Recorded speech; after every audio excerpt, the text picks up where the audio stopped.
Bonjour les amis, bonjour, j'espère que vous allez bien. Ok, moi c'est Martial Kamla, présentateur de la chaîne CGI qui signifie Canada Global Info. Sur cette chaîne, nous parlons du Canada, plus principalement d'immigration au Canada. Si le thème de cette chaîne t'intéresse, alors abonne-toi et surtout n'oublie pas d'activer la cloche de notification pour être informé de tous mes prochains contenus. Voilà. C'est vrai, on parle de CGI, on parle d'information, mais depuis un certain moment, il y a une résolution qui a été prise qui est le fait de pouvoir parler des réalités au Canada. Donc, ça, c'est une série de vidéos qui a déjà débuté probablement, où on parle avec vous des réalités, ce qu'on vit ici au quotidien et les difficultés, principalement les difficultés qu'on traverse ici en tant qu'étudiant. Parce que je pense que c'est plus important pour vous de connaître les difficultés parce que vous serez à même de rencontrer les mêmes choses. Donc, on va partager avec vous les difficultés qu'on a rencontrées, qu'on rencontre toujours et comment est-ce qu'on fait pour couvrir cela, pour subvenir, pour... Comment est-ce qu'on fait pour trouver des solutions à ces problèmes-là? Voilà donc. Aujourd'hui, le but de la vidéo, c'est de parler des voitures. Oui, c'est de parler des véhicules. Vous voyez le véhicule qui est là? Je vais juste tourner, vous allez voir. Le véhicule qui est là-bas. Ouais, ça c'est mon véhicule. Je vais vous parler de l'histoire de ce véhicule. Vous voyez? Là, je suis comme ça parce que la lumière, le soleil de ce côté. Donc, si je me tourne de l'autre côté, ça va être sombre. Donc, on va essayer d'aller vite pour pas que le soleil disparaisse totalement et puis ça devienne tout noir. Ok. Donc, qu'est-ce qui se passe quand je vais acheter le véhicule? Premièrement, avant d'acheter votre véhicule, rassurez-vous de vous informer énormément sur les réseaux sociaux, sur YouTube, de prendre assez d'informations. Donc, ok. Moi, j'avais déjà pris beaucoup d'informations, même auprès de ceux qui avaient déjà acheté un véhicule. Comment ça se passe et tout, les papiers du véhicule. Aussi, assurez-vous d'avoir votre permis de conduire du pays. Bon, si ceux qui n'en ont pas, avant de venir, faites l'effort d'avoir le permis de conduire. C'est très important quand vous allez arriver ici. Si vous comptez avoir un véhicule la première ou la deuxième année pendant vos études. Voilà. Donc, acheter le véhicule, donc, ça traînait beaucoup dans mon cerveau déjà. Et comme je vous ai dit dans la précédente vidéo, c'était crucial, voire primordial même pour moi. C'était même mortel pour moi si je n'avais pas un véhicule en fait. Donc pour acheter le véhicule, initialement, c'était pas ça que moi je voulais acheter. Moi je vous dis direct. C'était pas ce véhicule que moi je comptais acheter. Donc je me suis lancé donc sur Marketplace. Okay, sur Marketplace, je regarde les véhicules, même sur Kijiji, Canada bien sûr. Je regarde les véhicules. Vous savez, quand tu vas acheter un véhicule, tu regardes d'abord la forme du véhicule, tu regardes le tableau de bord, ça va être Nyanga, ça va être waouh, tu veux un truc que, oui, même quand tu portes quelqu'un là, la personne est assise là, la personne dit oui, toi même tu sais, tu dis oui, c'est le véhicule mon ami. Donc, ça vraiment, c'est ce qui passe à la tête de tous ceux qui veulent avoir un véhicule la première fois, qui n'ont pas encore eu, vous voyez. Moi, je suis passé par là, c'est ce que moi j'avais en tête quand je voulais acheter le véhicule. Donc du coup, dans mes recherches, alors, c'est ça que je cherchais. Je voulais un véhicule quand même qui avait un charisme, gars. Je voulais un véhicule quand même, gars, il va rouler, on sait quand même que c'est moi. Mais j'avais oublié un facteur, c'est que, gars, j'étais étudiant et je suis encore étudiant. Donc, budget limité. Voilà. C'est un facteur qu'on oublie souvent très vite. À moins que, gars, il y a des gens qui ont des familles, on ne sait pas, chacun sait où il prend son argent. Hein. Il ne faut pas imiter les gens. Il y a des gens qui arrivent à avoir des véhicules quand même chers. Donc, je te dis parce que les étudiants comme toi, chacun connaît ses arrières. Donc voilà, je suis sur Marketplace en train de chercher le véhicule que je vais acheter. Je monte, je descends, je tombe sur une Chevrolet. Chevrolet Cruze 2012. Parce que moi, je ne voulais pas les véhicules en moins de 2010. C'était même encore ça le truc, c'est que je ne voulais pas des véhicules d'année en moins de 2010. Donc je voulais minimum 2011. C'est vraiment dit, si ça a cuit là, je prends 2011. Voilà.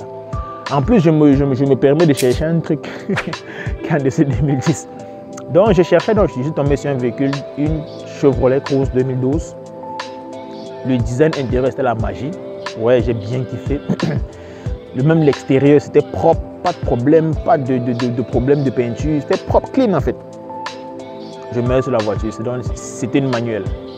Il faut savoir qu'ici, là, beaucoup de véhicules sont en automatique. Beaucoup de véhicules sont en mode automatique. Donc, c'est un peu rare quand même de trouver les manuels. C'est pour ça que quand tu trouves une manuelle, le prix est un peu souvent légèrement plus bas que la normale. Donc je tombe donc sur cette Cruze et puis je contacte le propriétaire parce que, ouais, c'est ça, j'ai en contact avec lui. Il me donne le prix, il me dit c'est le minimum et puis moi j'étais à tomber en plus. J'avais tellement déjà fait des recherches que, gars, moi j'avais mal l'embarras du choix du véhicule que je voulais prendre. J'opte donc pour ce véhicule et puis il me dit que lui il est à Montréal et que c'est là que je peux prendre le véhicule. Me voilà donc il fait le déplacement, gars. Quand moi je veux un truc, gars, prends le risque. Quand tu vas acheter un truc, prends le risque. Ne dites pas que non, je suis ici. Fais ce qu'il faut pour avoir ce qu'il faut, c'est tout. Ça, c'est la partie, ça c'est encore le début. Hein. Je vais vous raconter ce qui m'est arrivé. Donc, j'ai dit non, moi voilà donc alors, parce que c'était le week-end, j'avais contacté le gars mercredi et je lui ai fait comprendre que le samedi qui arrivait, je devrais être à Montréal. Voilà, donc du coup, j'avais un camarade qui faisait un covoiturage qui partait aussi à Montréal. Peut-être il partait travailler directement. Donc, moi voilà donc qui fait le covoiturage avec ce camarade de classe qui m'entend de partir à Montréal. Voilà. On arrive alors, le gars me présente le véhicule. Oui, bon, là on arrive, on attend qu'il arrive avec le véhicule pour nous présenter. Il arrive, il gare le véhicule. C'était qui? Un arabe. Bon, on va dire c'était un marocain. Parce que j'ai essayé de causer avec lui pour savoir d'où est-ce qu'il venait. Il me dit qu'il est demi-marocain, il est demi-marocain, demi-canadien. Vous voyez un peu. Donc c'est comme ça alors que bon, moi je me dis, moi je suis un bleu gars. Si tu veux me faire ça comme on dit au Cameroun, fais-moi seulement parce que c'est la première expérience. Moi je m'attendais déjà à me faire niquer. Comme on dit souvent, quand tu es bleu gars, dans tout ce que tu fais, on va d'abord te niquer d'abord pour la première fois. Donc moi j'avais à accepter ce côté-là que ok, si tu me niques, tu m'as niqué. Je veux prendre ça comme expérience. Pour moi, c'est plus trop comme si c'était la fin du mois, vous voyez. Je me prépare à l'échec. Voilà. Donc c'est comme ça alors que le gars, je lui dis que moi, je ne suis pas un pro des véhicules. Dis-moi ce qu'il y a comme problème sur ce véhicule. Je ne suis pas un expert, je vais checker, machin. Dis-moi de toi à moi en tant qu'homme là. C'est quoi le problème du véhicule? Pourquoi tu veux vendre le véhicule? Le gars me dit que non, ce véhicule-là, mec, je te rassure, il n'y a rien de problème sur ce véhicule. D'ailleurs, c'est le véhicule de ma femme. C'est elle qui roule avec. Donc moi j'ai laissé, moi je travaille la nuit. C'est ce qu'il me dit. Il me dit non, moi je travaille la nuit, je n'ai pas besoin de véhicule. Ça c'est le véhicule de ma femme. C'est elle qui roule avec. Déjà elle est enceinte et puis elle voulait changer. C'est pour ça qu'on veut vendre. Ok, pas de souci. Mais entre-temps, alors moi je jouais au naïf.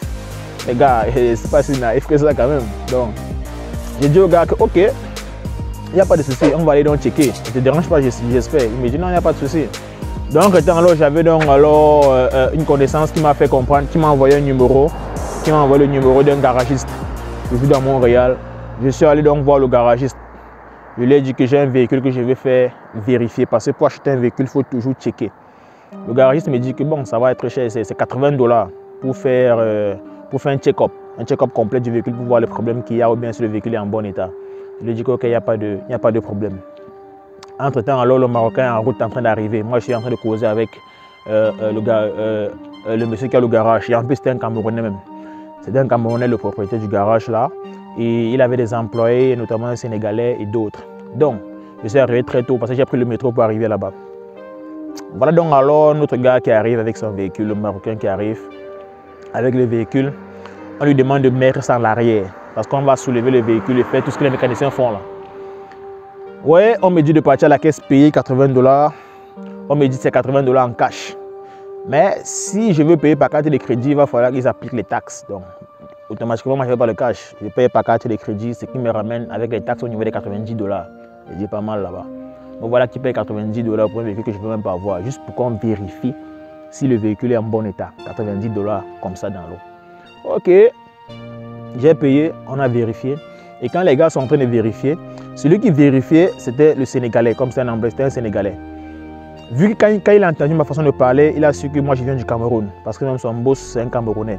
Donc du coup, le gars, ils ont fait des vérifications sur le véhicule, vous voyez, ils ont tout checké. Mais ils ne voulaient pas donner le résultat ouvertement quand je suis à côté du Marocain. Donc le Sénégalais, ce qu'il fait, c'est qu'il dit au boss que on va sauver ton frère. Il dit au boss en solo, comme on dit au Cameroun, que non, on va sauver ton frère. C'est comme ça que le boss alors il essaie de me prendre sur le côté. Donc le boss du garage essaie de me prendre sur le côté que viens pas au bureau causer. Déjà il me prenait comme s'il fallait que je paye, que je vais pas te payer la facture, mais pourtant j'avais à payer. Mais c'était en fait le modèle comme on dit souvent. Il m'amène dans son bureau, il ferme la porte, il me dit le véhicule on ne prend pas ça. Je dis il y a quoi chez ça? Il me dit le véhicule là, n'achète pas ça. Oui c'est vrai, c'est joli, ça a un bon design, mais tout ça c'est l'extérieur. Si tu achètes ce véhicule, au plus tard le mois prochain, tu vas revenir ici là, réparer un truc et on va te donner, et tu vas dépenser 2000 $ sur la panne qui va arriver. D'ailleurs même, pendant qu'on y est, il y a une femme, ça fait pas un mois, il y a une femme qui est venue déposer le même véhicule ici, complètement fichu. Donc le véhicule était mort, donc elle a abandonné le véhicule là-bas. Donc, premièrement, les Chevrolet sont les marques déconseillées.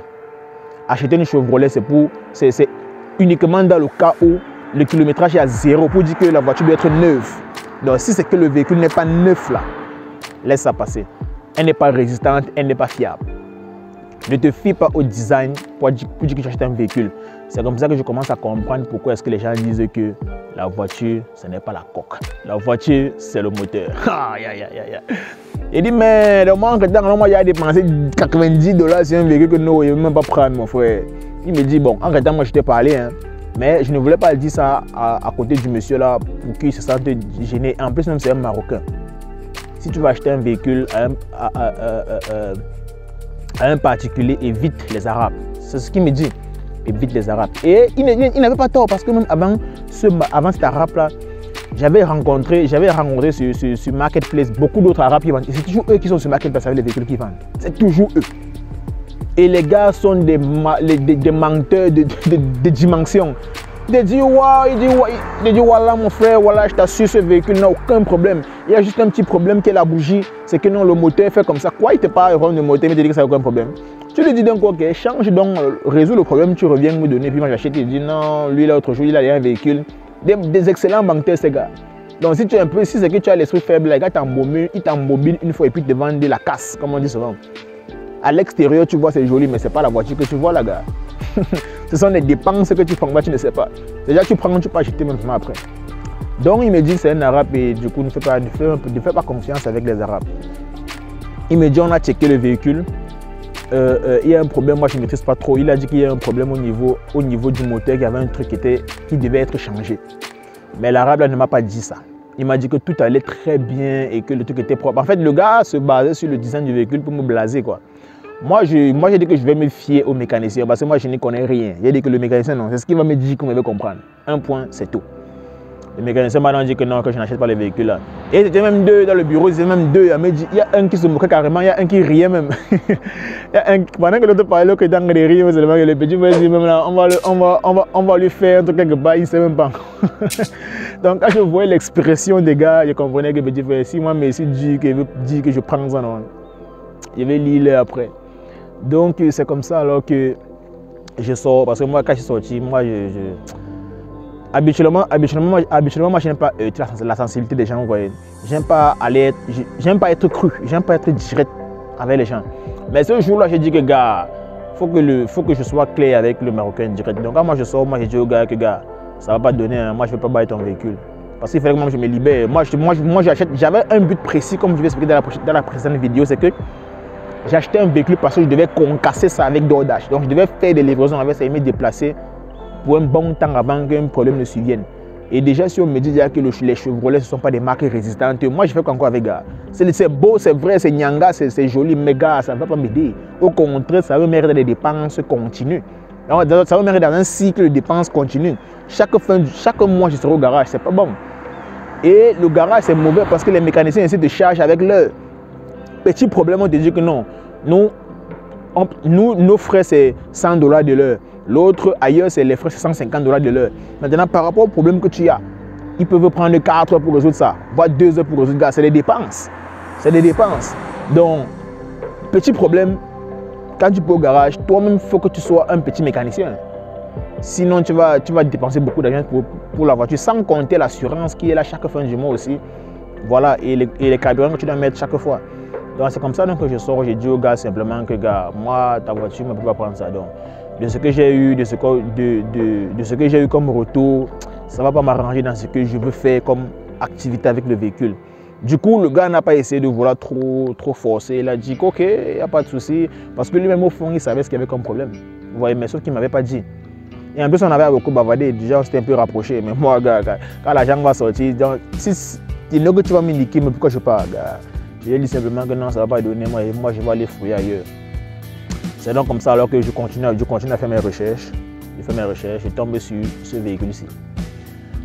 Il y avait beaucoup de personnes qui voulaient acheter le même véhicule. Vous voyez? Et c'est un véhicule que son prix augmente chaque fois.